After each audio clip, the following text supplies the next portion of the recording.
Hi guys, കലിബ്രോ ന്യൂഡ് channel എല്ലാവർക്കും സ്വാഗതം. Bigg Boss Malayalam season 7 5th week എവിക്ഷനിലേക്കുള്ള വോട്ടിംഗ് ആണ് ഇപ്പോൾ ഹോട്ട്സ്റ്റാർ നടക്കുന്നത്. നമ്മൾ ഇന്ന് തിങ്കളാഴ്ച ഉച്ചയ്ക്ക് 3 മണി വരെയുള്ള ഒരു അൺഒഫീഷ്യൽ വോട്ടിംഗ് സ്റ്റാറ്റസ് ആണ് നോക്കാൻ പോകുന്നത്. നമ്മുടെ മുമ്പിൽ ഇത്തവണ 15 നോമിനേഷനാണ് ഉള്ളത്.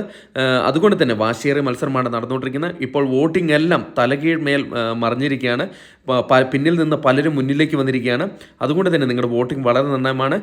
നിങ്ങൾക്ക് ഇഷ്ടപ്പെട്ട മത്സരാർത്ഥികൾക്ക് വേണ്ടി നിങ്ങൾ ഹോട്ട്സ്റ്റാർ കയറി തന്നെ വോട്ട് എന്നാൽ മാത്രമേ ആ മത്സരാർത്ഥി സേവാത്തുള്ളൂ. അതോടൊപ്പം വരുമണിക്കുള്ള കൃത്യമായ വോട്ടിംഗ് വരുള്ളൂ. ബിഗ് ബോസ് സംബന്ധമായിട്ടുള്ള എല്ലാ ന്യൂസും അറിയാം. നമ്മുടെ ചാനൽ സന്ദർശിക്കുക. ചാനൽ സബ്സ്ക്രൈബ് ചെയ്തില്ലെങ്കിൽ ദയവേത് ചാനൽ സബ്സ്ക്രൈബ് ചെയ്ത് കാണാം. ഇന്ന് ഉച്ചയ്ക്ക് 3 മണി വോട്ടിംഗ് റിസൾട്ടിൽ 1ാം പൊസിഷൻ അനുമോൾ തന്നെയാണ് തുടരുന്നത്. അനുമോളിന് മാത്രം നല്ല രീതിയിലൊരു വോട്ടിംഗ് മുന്നേറ്റമാണ് കണ്ടുവരുന്നത്. ഒരു ഘട്ടത്തിൽ പോലും പിന്നിലേക്ക് പോയിട്ടില്ല. തുടക്കം മുതൽ 1ാം പൊസിഷനിൽ തന്നെയാണ്. ഇപ്പോൾ 12,009 വോട്ട് നേടി 1ാം പൊസിഷനിലുണ്ട്. 2ാം പൊസിഷനിൽ അനീഷ് അട്ടിമറി മുന്നേറ്റമായിട്ട് കയറി വന്നിരിക്കുകയാണ്. അനീഷ് ഇത് ആദ്യമായിട്ടാണ് 2ാം പൊസിഷനിൽ കയറി വന്നിരിക്കുന്നത്. ഷാനവാസിനെ അട്ടിമറിച്ചുകൊണ്ട് 9,809 എന്ന കൂറ്റൻ വോട്ട് നേടി 2ാം പൊസിഷൻ പിടിച്ചെടുത്തിരിക്കുകയാണ്. 3ാം പൊസിഷനിൽ ഷാനവാസാണുള്ളത്. ഷാനവാസിന് ഒരു പൊസിഷൻ നഷ്ടപ്പെട്ട് പിന്നിലേക്ക് വരേണ്ടി വന്നിരിക്കുകയാണ്. ഇപ്പോൾ 9,750 വോട്ടിൻ്റെ ബലത്തിലാണ് 3ാം പൊസിഷനിൽ നിലയുറപ്പിച്ചിരിക്കുന്നത്. 4ാം പൊസിഷനിലേക്ക് നൂറ താന്നു പോയിരിക്കുകയാണ്. നൂറ അത് ആദ്യമായിട്ടാണ് ഒരു 4ാം പൊസിഷനിലേക്ക് വരുന്നത്. ഇപ്പോൾ നല്ല രീതിയിലുള്ള വോട്ടിംഗ് കുറവ് കണ്ടുവരുന്നുണ്ട്. നേരത്തെ 2ാം പൊസിഷനിൽ നിന്നിരുന്ന മത്സരാർത്ഥിയാണ്. ഇപ്പോൾ 9,709 വോട്ട് നേടി ഷാനവാസിൻ്റെ തൊട്ട് പിന്നിൽ 4ാം പൊസിഷനിലായിരിക്കുകയാണ്. 5ാം പൊസിഷനിൽ ജിസേലാണ്. ജിസേലിന് ഇപ്പോൾ വോട്ടിംഗ് ഇടിവ് സംഭവിച്ചിട്ടുണ്ട്. എന്നിരുന്നാൽ കൂടെ ജിസേലിനെ ഓവർടേക്ക് ചെയ്യാൻ വേറൊരു മത്സരാർത്ഥി വന്നിട്ടില്ല. അതുകൊണ്ട് തന്നെ 5ാം പൊസിഷനിൽ തന്നെ തുടരുകയാണ്. 9,560 വോട്ടാണ് നേടിയിരിക്കുന്നത്. 6ാം പൊസിഷനിൽ ആദിലയാണുള്ളത്. ആദിലയ്ക്ക് അത്യാവശ്യം തരക്കേടില്ലാത്തൊരു വോട്ടിംഗ് പ്രകടനം കണ്ടുവരികയാണ്. ഇപ്പോൾ 9,007 വോട്ട് നേടി 6ാം പൊസിഷൻ നിലനിർത്താൻ ആദിലയെ കൊണ്ട് സാധിച്ചിട്ടുണ്ട്.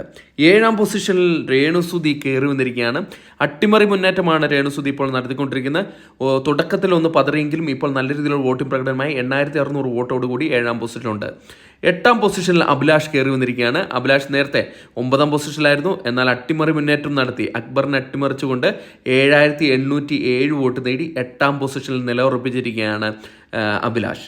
9ാം പൊസിഷനിലേക്ക് ബിന്നി തള്ളപ്പെടുകയാണ് ചെയ്തിരിക്കുന്നത്. ബിന്നിയുടെ വോട്ടിംഗ് മറിഞ്ഞ് നിൽക്കുകയാണ്. ഏത് നിമിഷം വേണം മുമ്പോട്ട് വരാം, പിന്നിലേക്ക് പോകാം. അത്തരത്തിലുള്ള ഒരു വോട്ടിംഗ് പാറ്റേണാണ് ബിന്നിയുടേത്. ഇപ്പോൾ 7,800 വോട്ട് നേടി 9ാം പൊസിഷനിൽ തുടരുകയാണ്. 10ാം പൊസിഷനിലേക്ക് അക്ബർ ഖാൻ വീണുപോയിരിക്കുകയാണ്. നല്ലൊരു പൊസിഷൻ നേരത്തെ ഉണ്ടായിരുന്നു. എന്നാൽ വോട്ടിങ്ങിൻ്റെ കുറവ് കാരണം 7,789 വോട്ട് നേടി ബിന്നിയുടെ തൊട്ടു പിന്നിലായിട്ട് 10ാം പൊസിഷനിലേക്ക് വന്നിരിക്കുകയാണ്. 11ാം പൊസിഷനിൽ അപ്പാനി ശരത്താണുള്ളത്. ഇത്തവണ പുറത്തു പോകാൻ ചാൻസ് കൽപ്പിക്കുന്ന മത്സരാർത്ഥികളിൽ ഒരാൾ കൂടിയാണ് അപ്പാനി ശരത്ത്. വോട്ടിങ്ങിൽ നല്ല രീതിയിലുള്ള ഒരു ഇടിവ് കണ്ടുവരുന്നുണ്ട്. 7,500 വോട്ട് മാത്രം നേടി 11ാം പൊസിഷനിലാണുള്ളത്. 12ാം പൊസിഷനിൽ റന ഫാത്തിമയാണുള്ളത്. റന ഫാത്തിമയ്ക്ക് നല്ല രീതിയിലുള്ള വോട്ടിംഗ് ഇടിവ് കണ്ടുവരുന്നുണ്ട്.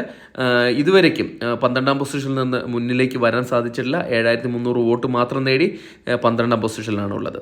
13ാം പൊസിഷനിൽ ആര്യൻ ഖത്തറിയാണുള്ളത്. 7,250 വോട്ടാണ് നേടിയിരിക്കുന്നത്. അത്യാവശ്യം തരക്കേടില്ലാത്ത വോട്ടിംഗ് പ്രകടനമാണ് ഇപ്പോൾ കണ്ടുവരുന്നത്. 7,250 വോട്ട് നേടി 13ാം പൊസിഷനിൽ തന്നെ തുടരുകയാണ്.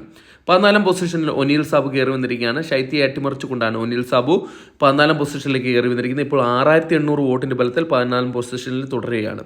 15ാം പൊസിഷനിൽ നമ്മുടെ ശൈത്യ ആണുള്ളത്. ഏറ്റവും ലാസ്റ്റ് പൊസിഷനായ ശൈത്യ ഇത്തവണ പുറത്തു പോകാൻ ചാൻസ് കൽപ്പിക്കുന്ന മത്സരാർത്ഥി കൂടിയായി മാറിയിരിക്കുന്നത്. 6,780 വോട്ടാണ് നേടിയിരിക്കുന്നത്. Thank U.